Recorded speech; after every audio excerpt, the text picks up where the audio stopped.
ꯑꯍꯥꯟꯕꯃꯛꯇꯗ ꯏꯁꯣꯔꯕꯨ ꯌꯥꯝꯅ ꯊꯥꯒꯠꯆꯕꯅꯤ ꯃꯔꯝꯗꯤ ꯉꯁꯤ ꯃꯍꯥꯛꯀꯤ ꯋꯥ ꯄꯥꯎ ꯍꯥꯏꯗꯣꯛꯆꯕꯒꯤ ꯇꯥꯟꯖꯥ ꯉꯁꯤ ꯑꯃꯨꯛ ꯍꯟꯅ ꯑꯩꯒꯤ ꯏꯐꯝꯗ ꯃꯍꯥꯛꯅ ꯄꯤꯅꯕꯤꯔꯦ ꯃꯁꯤꯒꯤꯗꯃꯛꯇ ꯌꯥꯝꯅ ꯊꯥꯒꯠꯆꯕꯅꯤ ꯑꯗꯨꯒ ꯃꯊꯪꯗ ꯑꯩꯍꯥꯛꯀꯤ ꯋꯥ ꯄꯥꯎ ꯑꯁꯤꯕꯨ ꯅꯨꯡꯁꯤꯗꯨꯅ ꯇꯥꯕꯤꯔꯤꯕ ꯑꯣꯖꯥꯁꯤꯡ ꯏꯆꯤꯜ ꯏꯅꯥꯎꯁꯤꯡ ꯈꯨꯗꯤꯡꯃꯛꯄꯨꯁꯨ ꯑꯩꯍꯥꯛꯅ ꯌꯥꯝꯅ ꯏꯀꯥꯏ ꯈꯨꯝꯅꯕ ꯎꯠꯆꯕꯅꯤ ꯉꯁꯤꯗꯤ ꯑꯩꯍꯥꯛꯀꯤ ꯋꯥ ꯄꯥꯎ ꯑꯁꯤ ꯋꯥꯍꯪ ꯑꯃꯒ ꯂꯣꯏꯅꯅ ꯍꯧꯖꯒꯦ ꯃꯁꯤ ꯑꯩꯒꯤ ꯑꯣꯏꯕ ꯋꯥꯍꯪꯃꯛꯇꯤ ꯅꯠꯇꯦ ꯑꯩꯈꯣꯏꯒꯤ ꯑꯊꯣꯏꯕ ꯀꯟꯕꯤꯕ ꯃꯄꯨ ꯖꯤꯁꯨ ꯈ꯭ꯔꯤꯁꯇꯒꯤ ꯋꯥꯍꯪꯅꯤ ꯋꯥꯍꯪꯁꯤ ꯖꯤꯁꯨꯅ ꯉꯁꯤꯗꯒꯤ ꯆꯍꯤ 2000ꯒꯤ ꯃꯃꯥꯡꯗ ꯃꯍꯥꯛꯀꯤ ꯃꯇꯝꯗꯨꯒꯤ ꯃꯤꯑꯣꯏ ꯀꯥꯡꯂꯨꯞ ꯑꯃꯗ ꯍꯪꯈꯤꯕꯅꯤ ꯃꯗꯨꯒ ꯆꯞ ꯃꯥꯟꯅꯕ ꯋꯥꯍꯪꯗꯣ ꯉꯁꯤꯁꯨ ꯖꯤꯁꯨ ꯈ꯭ꯔꯤꯁꯇꯅ ꯑꯩꯈꯣꯏ ꯈꯨꯗꯤꯡꯃꯛꯇ ꯍꯪꯂꯤꯕꯅꯤ ꯂꯨꯛ 11:40ꯗ ꯃꯌꯥꯝꯅ ꯎꯕ ꯐꯪꯕꯤꯒꯅꯤ ꯄꯗꯁꯤꯒꯤ ꯋꯥꯍꯩ ꯄꯔꯦꯡꯁꯤ ꯂꯣꯏꯁꯤꯜꯂꯛꯄꯗ ꯀ꯭ꯋꯦꯁꯟ ꯃꯥꯔꯛ ꯑꯃ ꯎꯕ ꯐꯪꯒꯅꯤ ꯑꯁꯤꯅꯅꯤ ꯑꯩꯅ ꯃꯁꯤ ꯋꯥꯍꯪꯅꯤ ꯍꯥꯏꯅ ꯍꯥꯏꯖꯕꯁꯤ ꯂꯨꯛ 11:40 ꯑꯁꯤꯗꯒꯤ ꯏꯁꯣꯔꯒꯤ ꯋꯥꯍꯩ ꯑꯁꯤ ꯇꯥꯃꯤꯟꯅꯁꯤ ꯅꯈꯣꯏ ꯑꯄꯪꯕ ꯁꯥ ꯃꯄꯥꯟ ꯊꯪꯕꯕꯨ ꯁꯦꯝꯕꯤꯕ ꯏꯕꯨꯡꯉꯣ ꯃꯍꯥꯛꯅ ꯃꯅꯨꯡ ꯊꯪꯕꯕꯨꯁꯨ ꯁꯦꯝꯕꯤꯕ ꯅꯠꯇ꯭ꯔꯥ ꯉꯁꯤꯒꯤ ꯅꯨꯃꯤꯠ ꯑꯁꯤꯗ ꯑꯩꯍꯥꯛꯀꯤ ꯁꯔꯃꯣꯟ ꯑꯁꯤꯒꯤꯗꯃꯛꯇ ꯊꯝꯖꯔꯤꯕ ꯍꯤꯔꯝ ꯑꯗꯨꯗꯤ ꯊꯤꯝ ꯑꯗꯨꯗꯤ ꯑꯁꯦꯡꯕ ꯊꯃꯣꯏ ꯍꯥꯏꯕꯅꯤ ꯄ꯭ꯔꯥꯔꯊꯅꯥ ꯇꯧꯖꯒꯦ ꯁꯔꯒ ꯃꯥꯂꯦꯝ ꯑꯅꯤꯃꯛꯀꯤ ꯃꯄꯨ ꯏꯕꯨꯡꯉꯣ ꯏꯄꯥ ꯏꯁꯣꯔ ꯅꯆꯥꯅ ꯉꯁꯤꯒꯤ ꯅꯨꯃꯤꯠ ꯑꯁꯤꯗ ꯏꯕꯨꯡꯉꯣ ꯅꯍꯥꯛꯀꯤ ꯋꯥꯍꯩ ꯑꯁꯤ ꯑꯁꯦꯡꯕ ꯊꯃꯣꯏ ꯍꯥꯏꯔꯤꯕ ꯍꯤꯔꯝ ꯑꯁꯤꯗ ꯑꯩꯍꯥꯛꯅ ꯍꯥꯏꯗꯣꯛꯆꯒꯗꯣꯔꯤ 이봉호 나하나 애하게 찐 레이던 뿡닝 와컬 쿠딩 먹시 나하나 시진나비 따그더버 쿠딩 먹다 이봉호 나하게 타와시 마나 타고 도비유 나하게 타와이 오버 빵글 아두 방자두나 아시행거 타모에데 힘버 남나나바 아시행거 펀치에마데 힘버 남나나바 이봉호 나하나 볼 비비유 브라보 지수기 밍스와누나 니자리바니 아멘 바톡자 크라바 ꯄꯗꯁꯤꯗ ꯑꯍꯥꯟꯕꯗ ꯅꯈꯣꯏ ꯑꯄꯪꯕ ꯁꯥ ꯍꯥꯏꯅ ꯍꯥꯏꯕ ꯑꯃ ꯌꯥꯎꯔꯤ ꯃꯇꯥꯡꯁꯤꯗ ꯑꯄꯪꯕ ꯍꯥꯏꯅ ꯍꯥꯏꯔꯤꯕꯁꯤꯒꯤ ꯃꯇꯥꯡꯗ ꯌꯥꯝꯅ ꯇꯦꯟꯅ ꯑꯍꯥꯟꯕꯗ ꯈꯖꯤꯛꯇꯪ ꯑꯩꯍꯥꯛ ꯍꯥꯏꯗꯣꯛꯆꯒꯦ ꯑꯄꯪꯕ ꯍꯥꯏꯅ ꯍꯥꯏꯔꯤꯕꯁꯦ ꯏꯪꯂꯤꯁꯀꯤ ꯋꯥꯍꯩꯗꯗꯤ ꯑꯩꯈꯣꯏꯒꯤ wisdom ꯌꯥꯎꯗꯕꯁꯤꯡ ꯑꯗꯨꯅꯤ knowledge ꯑꯃꯁꯨꯡ wisdom ꯍꯥꯏꯕꯁꯤꯗ ꯈꯦꯠꯅꯕ ꯌꯥꯝꯅ ꯂꯩ ꯍꯥꯏꯕꯁꯤ ꯑꯩꯈꯣꯏ ꯈꯪꯕ ꯐꯩ ꯑꯩꯈꯣꯏꯅ ꯈꯪꯉꯤ ꯃꯗꯨꯗꯤ ꯃꯤ ꯈꯔꯗꯤ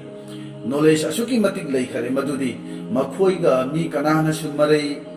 ꯌꯦꯠꯅꯕ ꯑꯩꯈꯣꯏꯅ ꯉꯝꯗꯦ ꯑꯗꯨꯕꯨ ꯀꯔꯤꯒꯨꯝꯕ ꯑꯗꯨꯒꯨꯝꯕ ꯃꯤ ꯑꯗꯨꯒ ꯂꯩꯃꯤꯟꯅꯔꯕꯗꯤ ꯈꯪꯒꯅꯤ ꯃꯗꯨꯗꯤ ꯃꯉꯣꯟꯗ ꯂꯩꯔꯤꯕꯁꯤꯗꯤ knowledge ꯈꯛꯇꯅꯤ wisdomꯗꯤ ꯌꯥꯎꯗꯦ ꯑꯩꯈꯣꯏꯅ ꯈꯪꯕ ꯌꯥꯕꯗꯤ ꯃꯤ ꯑꯅꯤꯅ ꯋꯥꯔꯤ ꯁꯥꯔꯤꯉꯩꯗ ꯌꯥꯎꯁꯤꯜꯂꯨꯕ ꯅꯠꯇ꯭ꯔꯒ ꯌꯦꯠꯁꯤꯜꯂꯨꯕ ꯍꯥꯏꯕꯁꯦ wisdom ꯂꯩꯕ ꯅꯠꯇꯦ ꯃꯗꯨꯗꯤ knowledgeꯅꯤ ꯕꯥꯏꯕꯜꯗ ꯑꯩꯈꯣꯏꯅ ꯎꯕꯁꯤ ꯖꯤꯁꯨꯅ ꯃꯧꯁꯤ ꯑꯃꯁꯨꯡ एलियागा लोइनाना वारी सानरिङैदा पितरना मरक थना करी हाय इबुङो नखोय अहुमगी दमक संग अममम सासिरा मदुगी मखा तारकपदा महांगना हाइरिबदो महांगना खंदे आइना हाइबनि लुक मापनगी 39दा विजडम लेबा मिदी तुमिन्ना लेगनी अदुगा अतोपना nganglibado मदु लोयरगा अइदि कोना तपना हौरगे हाइना खनगनी अदुबु अपंबा मिदी मरक्ता येसिलकनी नंगिदो गाइखो लोसिलो खांबा यादबा मखै मरक्ता नांसिलकनी अदुना लुक 18गी निफुदा हंगलिबा मसिगी वहंगसे फरिसी हारिबा कांगलुप असिदा जिसुना हंखिबनी अदुगा जिसुबु हारिबा कांगलुप असिना अशुककी साथीना ओतखिबगुम रोम सरकारना मागी मतुंग इलिबा सेबोकसिंगना मागी इमुंग मनुंग मरी मतासिंगना अदुगा अतोपा मीसिंगसु कैदोंग ngaidasu जिसुदा असुमना ओतखिदबनी अखोइना खंगी मदुदी फरिसीसिंग असिनानी जिसुबु क्रॉसता हालु हाइदुना रोम सरकारदा लाउदुना अपील तौखिबा हाइजखिबदुनी हाइरिबा कांगलुप असिना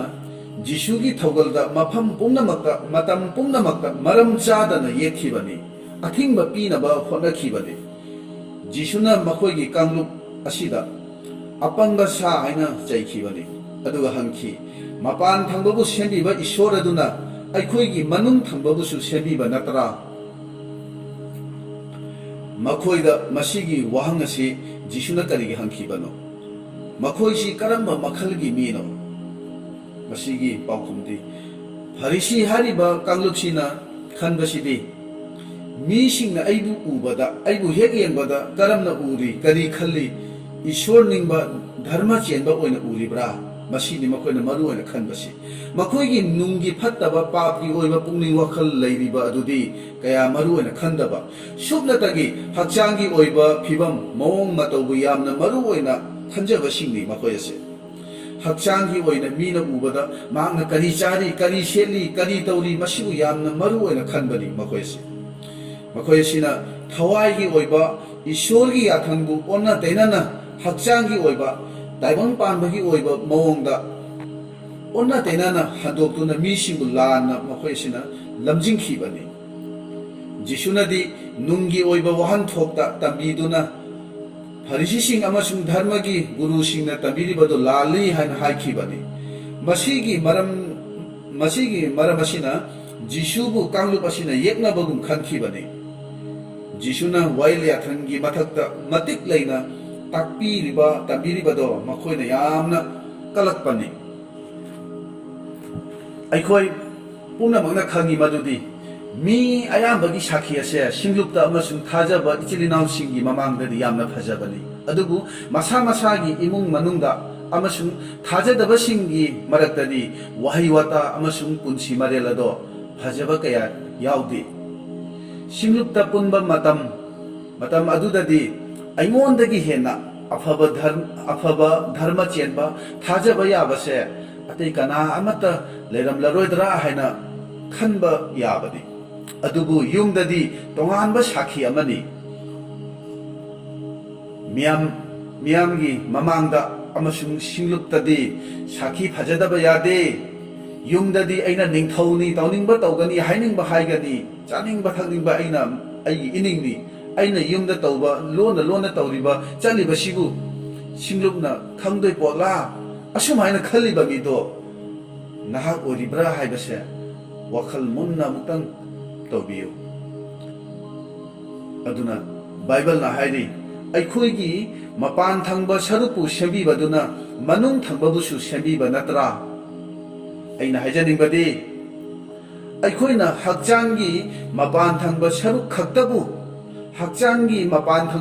ꯈꯛꯇꯕꯨ ꯌꯥꯝꯅ ꯃꯔꯨ ꯑꯣꯏꯅ ꯈꯜꯂꯤꯕ꯭ꯔꯥ? ꯅꯠꯇ꯭ꯔꯒ ꯏꯁꯣꯔꯒꯤ ꯃꯤꯠꯌꯦꯡꯗ ꯅꯪ ꯑꯩꯒꯤ ꯊꯃꯣꯏ ꯁꯦꯡꯕꯁꯤꯕꯨ ꯃꯔꯨ ꯑꯣꯏꯅ ꯈꯜꯂꯤꯕ꯭ꯔꯥ? ꯃꯁꯤꯒꯤ ꯃꯇꯥꯡꯗ ꯑꯩꯈꯣꯏ ꯃꯨꯟꯅ ꯈꯟꯊꯃꯤꯟꯅꯁꯤ꯫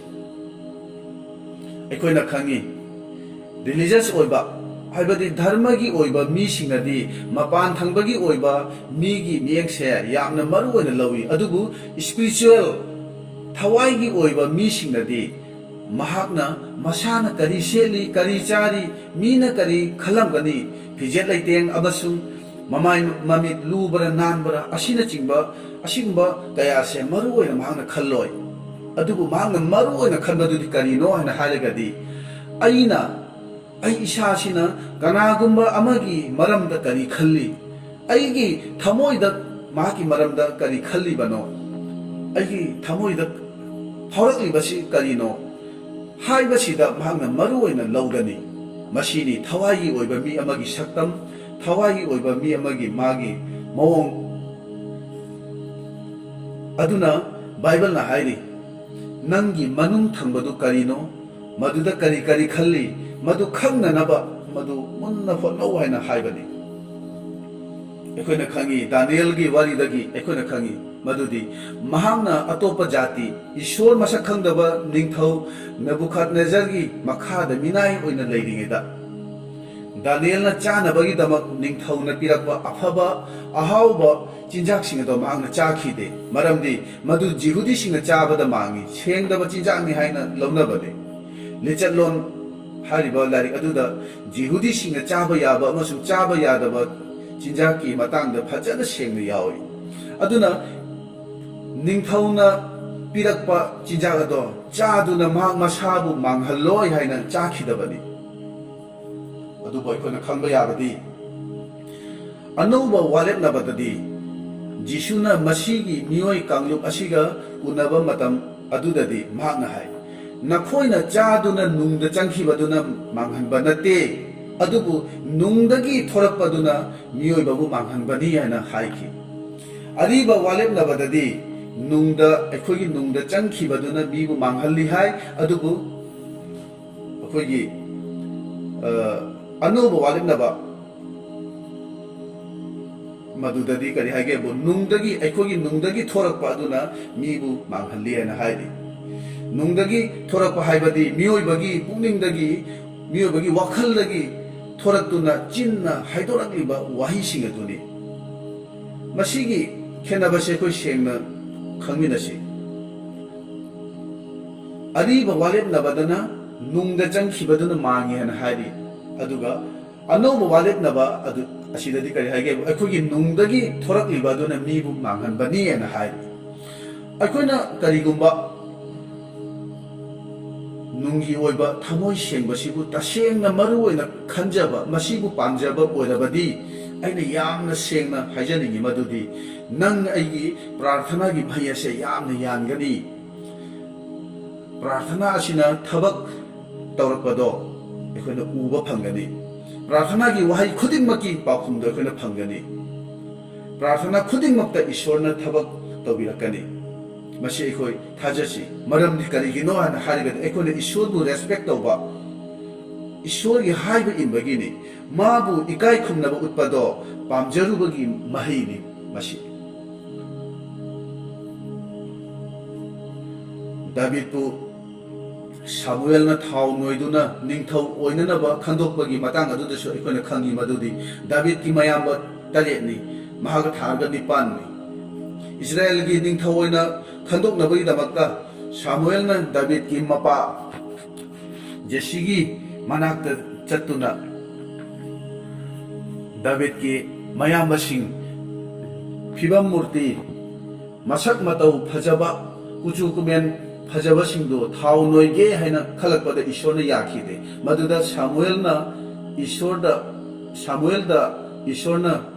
hairakpani sak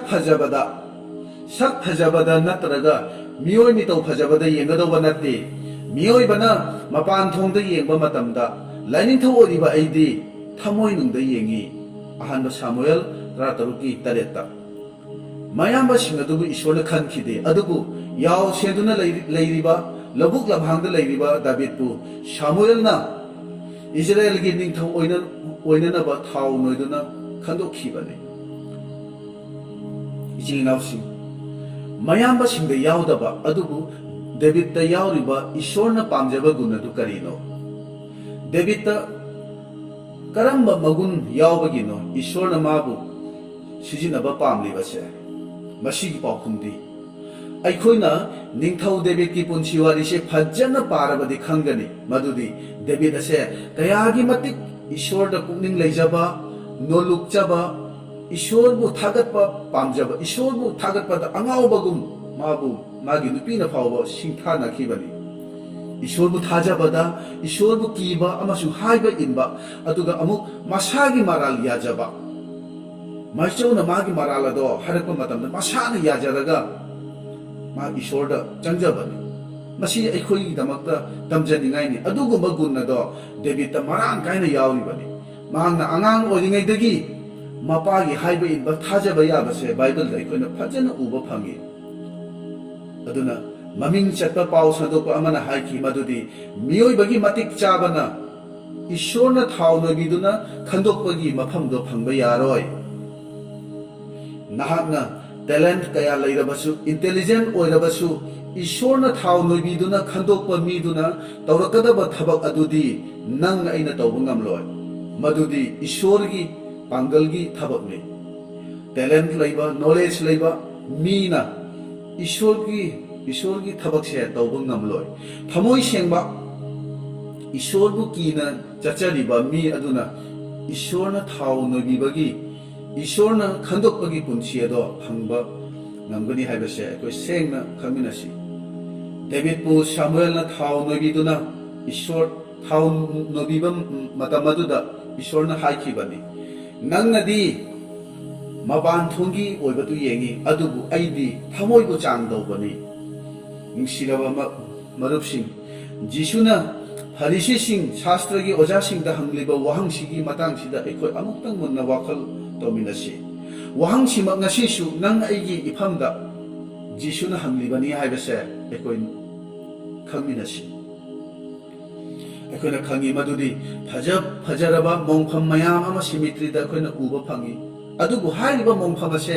phanayamna fajarabasu madugi mathakta mina phamduna chaaduna thakduna hipduna kanana su leiba pamde maramdi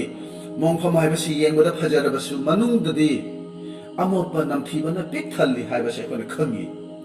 madu hangdokluba natraga tawthokluba yenguba ekoi tawde Martha amasung Mariamna maupabu phanayamna nungsijaba oirabasu Jisuna Lazarbu yenge haina harapa matam adudadi Lazargi machesing aduna kari haiki Prabhu marini sukhare hojikti hakchang ado namthiramlani ana haikibani Jisuna hairi Pharisi singase adugumba mina uba ngamdaba arotpa namthikhraba mongphamgumbani Bible na hairi makhoidi kupsinduna thamliba mongphamgumbani madugi mathakta chatpada misingna madu khangde Luke 18기 nifumarida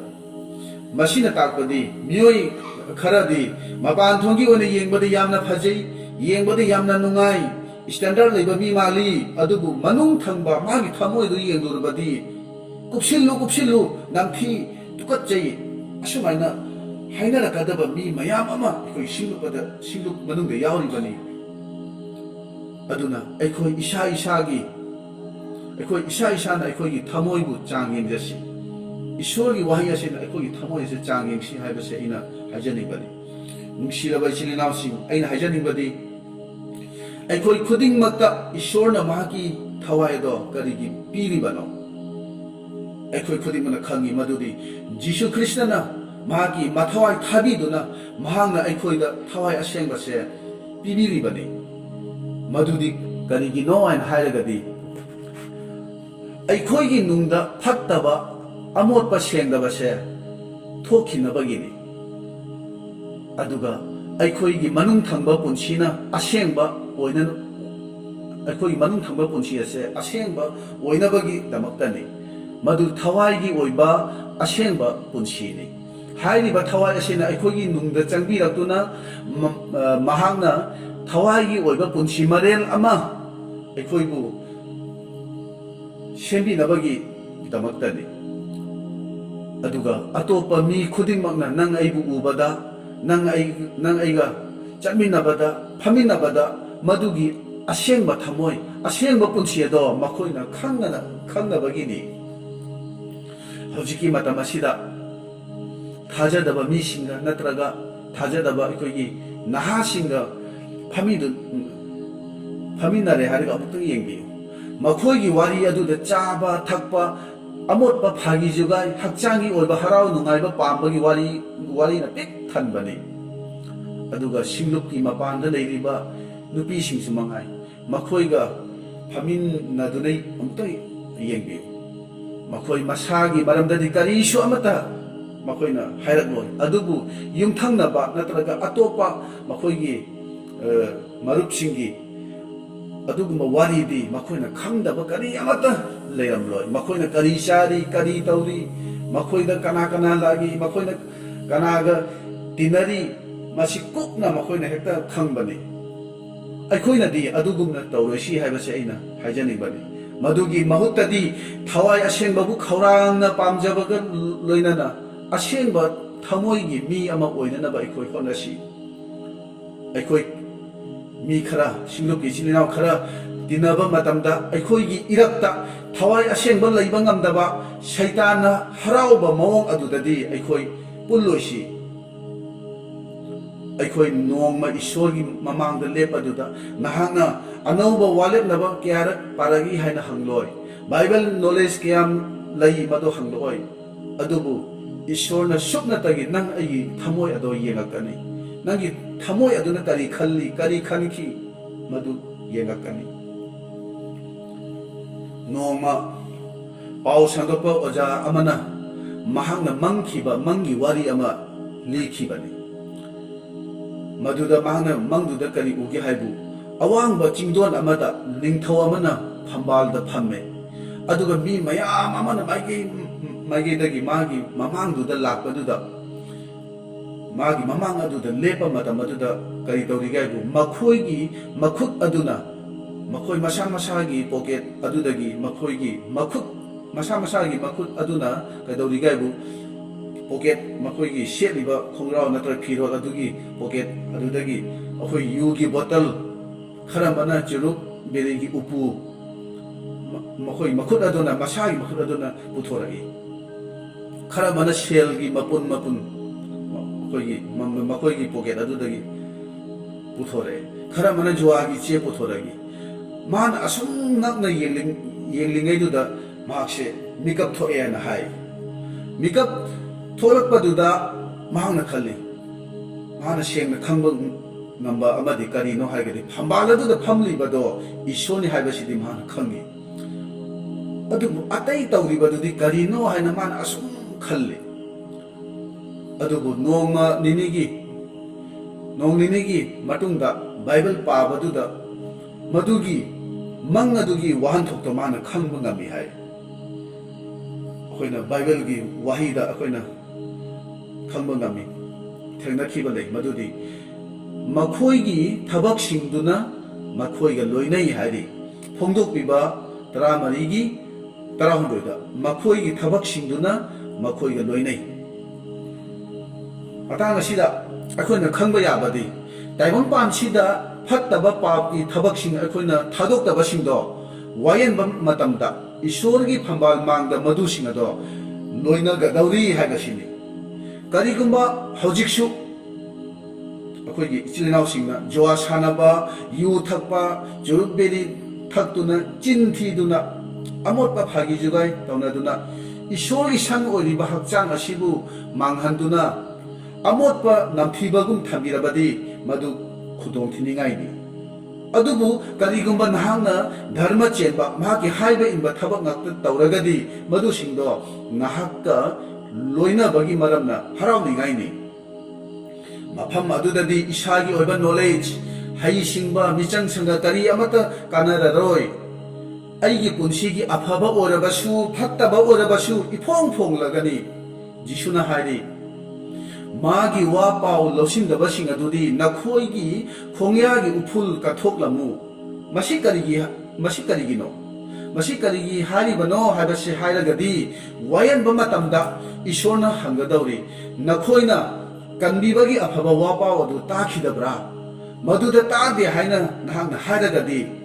ꯀꯠꯊꯣꯛꯂꯝꯕ ꯎꯐꯨꯜ ꯑꯗꯨꯅ ꯁꯥꯈꯤ ꯑꯣꯏꯗꯨꯅ ꯆꯣꯡꯊꯣꯔꯛꯇꯨꯅ ꯍꯥꯏꯒꯅꯤ, ꯏꯕꯨꯡꯉꯣ, ꯅꯍꯥꯛꯀꯤ ꯄꯥꯎ ꯁꯟꯗꯣꯛꯄꯁꯤꯡ ꯂꯥꯛꯂꯝꯃꯤ, ꯃꯈꯣꯏꯅ ꯇꯥꯈꯤꯕꯅꯤ꯫ ꯊꯃꯣꯏ ꯀꯟꯕꯒꯤ ꯃꯔꯝꯅ ꯃꯈꯣꯏꯅ ꯅꯍꯥꯛꯀꯤ ꯋꯥ ꯄꯥꯎ ꯑꯗꯣ ꯂꯧꯁꯤꯟꯈꯤꯗꯕꯒꯤ ꯋꯥꯅꯤ꯫ ꯑꯁꯨꯝ ꯍꯥꯏꯅ ꯎꯐꯨꯜꯁꯤꯡ ꯑꯗꯨꯅ ꯁꯥꯈꯤ ꯄꯤꯒꯗꯧꯔꯤ꯫ ꯂꯨꯛ 10:11ꯗ ꯈꯟꯗꯨꯅ ꯌꯦꯡꯕꯤꯌꯨ꯫ ꯎꯐꯨꯜ ꯑꯗꯨꯅ ꯍꯥꯏꯕꯗꯤ ꯂꯩꯕꯥꯛ ꯑꯗꯨꯅ ꯏꯁꯣꯔꯒꯤ ꯐꯝꯕꯥꯜ ꯃꯥꯡꯗ ꯌꯧꯔꯛꯄ ꯉꯝꯂꯒꯗꯤ ꯑꯩꯈꯣꯏꯒꯤ ꯑꯔꯣꯟꯕ ꯄꯥꯞꯀꯤ ꯊꯕꯛꯁꯤꯡ ꯈꯜꯂꯤꯕ ꯐꯠꯇ꯭ꯔꯕ ꯄꯨꯛꯅꯤꯡ ꯋꯥꯈꯜ ꯑꯁꯦ ꯏꯁꯣꯔꯒꯤ ꯋꯥꯌꯦꯜ ꯃꯃꯥꯡꯗ ꯀꯔꯤꯒꯤ ꯌꯧꯔꯛꯂꯣꯏ? ꯄꯨꯝꯅꯃꯛꯇꯣ ꯏꯁꯣꯔꯒꯤ ꯐꯝꯕꯥꯜ ꯃꯃꯥꯡ ꯌꯧꯅ ꯑꯩꯒ ꯂꯣꯏꯅꯒꯗꯧꯔꯤ꯫ ꯃꯔꯝ ꯑꯁꯤꯅ ꯄꯨꯛꯅꯤꯡ ꯍꯣꯡꯕꯒꯤ ꯇꯥꯟꯖꯥ ꯐꯪꯂꯤꯕ, ꯄꯨꯛꯅꯤꯡ ꯍꯣꯡꯅꯕꯒꯤ ꯇꯥꯔꯤꯕ ꯋꯥ ꯄꯥꯎꯁꯦ ꯑꯩꯈꯣꯏ ꯑꯔꯦꯝꯕꯗ ꯇꯥꯍꯜꯂꯣꯏꯁꯤ꯫ ꯃꯐꯝ ꯑꯁꯤꯗꯗꯤ ꯃꯤ ꯑꯃꯗ ꯇꯥꯏꯁꯤꯟꯅꯗꯨꯅ ꯅꯥꯟꯊꯣꯛꯈꯤꯕ ꯌꯥꯏ, ꯍꯤꯡꯈꯤꯕ ꯌꯥꯏ, ꯑꯗꯨꯕꯨ ꯃꯐꯝ ꯑꯗꯨꯗꯗꯤ ꯅꯪ ꯑꯩꯅ ꯀꯔꯤꯃꯠꯇ ꯇꯧꯕ ꯌꯥꯔꯔꯣꯏ, ꯃꯤꯅꯝꯕ ꯅꯝꯊꯥꯛ ꯀꯔꯤꯃꯠꯇ ꯇꯧꯕ ꯉꯝꯂꯣꯏ꯫ ꯃꯔꯝ ꯑꯁꯤꯅ ꯍꯧꯖꯤꯛꯇꯒꯤ ꯍꯧꯅ ꯑꯩꯈꯣꯏꯒꯤ ꯃꯅꯨꯡ ꯊꯪꯕ ꯃꯤꯁꯦ ꯑꯁꯦꯡꯕ ꯊꯃꯣꯏꯒ ꯂꯣꯏꯅꯅ ꯑꯩꯈꯣꯏ ꯍꯤꯡꯅꯅꯕ ꯍꯣꯠꯅꯔꯁꯤ꯫ ꯑꯗꯥꯝꯅ ꯄꯥꯞꯇ ꯇꯥꯔꯕꯗ ꯏꯞꯇ ꯇꯥꯏꯅꯈꯤꯕꯅꯤ, ꯑꯗꯨꯒ ꯏꯞꯅ ꯑꯃꯨꯛ ꯂꯤꯟꯗ ꯇꯥꯏꯅꯈꯤꯕ ꯑꯁꯤꯒꯨꯝꯕ ꯃꯤꯉꯣꯟꯗ ꯃꯔꯥꯜ ꯁꯤꯕꯒꯤ ꯑꯁꯤꯒꯨꯝꯕ ꯁꯩꯇꯥꯟꯒꯤ ꯊꯕꯛ ꯑꯁꯦ ꯑꯩꯈꯣꯏ ꯇꯣꯛꯂꯁꯤ꯫ 이사기 아손바도 mitki pirangga loinana isorda haidotuna ikoi changjagasi maduda mahang ikoi pu thaujan bigani iral yajaduna asengba thamoi oinana ba ikoi honagasi masini phongdokpibada jisugi ina sudokjaraba asengba taguk tarengba angauba achonba phijol setpa sing haina haribadu maram asina aikoigi inside life manung thangba punsi se pure heart asengba thamoi oinana ba ikoi cheksilasi tamina khra wahi se ishorna bor pina biba oirasanu amen.